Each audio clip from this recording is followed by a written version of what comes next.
Welcome back to the YouTube channel Next in Line. I'm going to show you how to wrap a spiral fletching around your arrow shaft. You're going to need fletching glue, synthetic sinew. You could use string if you don't have synthetic sinew. And you're going to use your prepared fletching. And if you don't have a prepared shaft or if you don't have a prepared fletching, go watch my other videos. I've got all the videos you need up to this point to make an arrow. So the first thing we're going to do is we need to figure out exactly where we want our fletching to be at. And that's why I like this sinew, is because you don't have to tie knots. It's self-adhesive, so you just wrap it around it and then it's easy to adjust if it's not where you want it.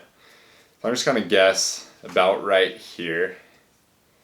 And we're just going to wrap it and do trial and error and see if as we wrap it, if that's going to end up where we want it.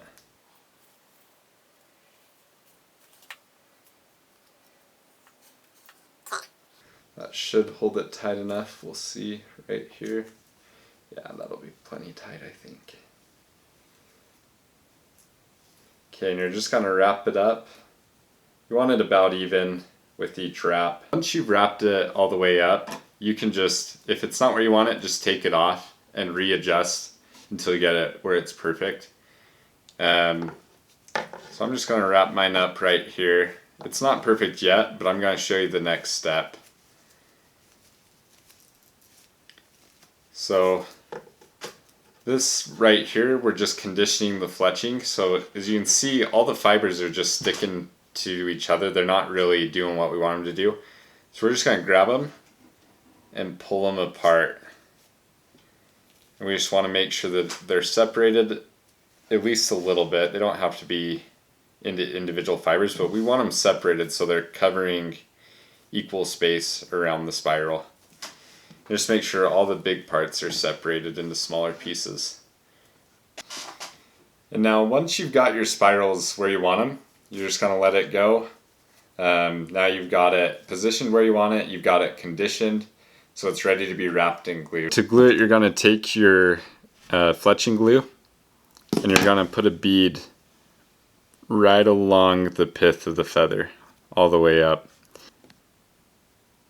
And this stuff dries pretty quick, so you do need to be fairly fast here.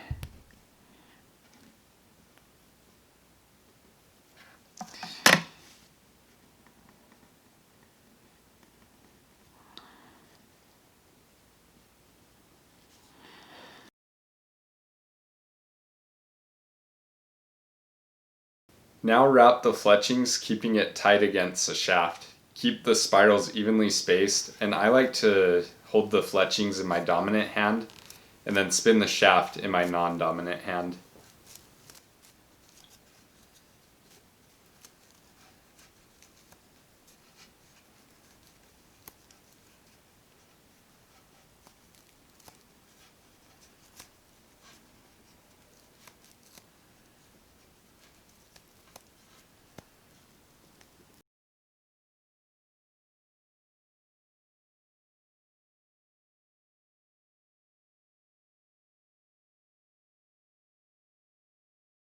When your spiral reaches the top and you run out of feathers, just hold it there for about 30 seconds to a minute, and that'll just allow that glue to dry so it's not coming apart and unraveling on you.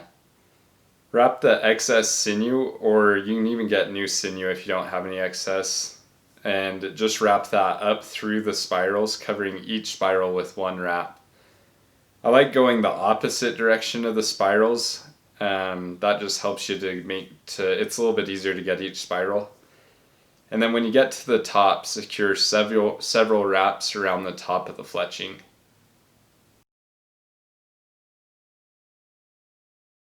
We will add glue to the sinew and then cut off any excess feather and any excess sinew.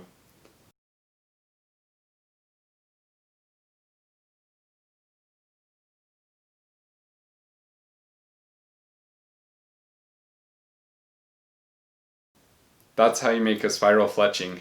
Remember to like, subscribe, and ask any questions in the comments.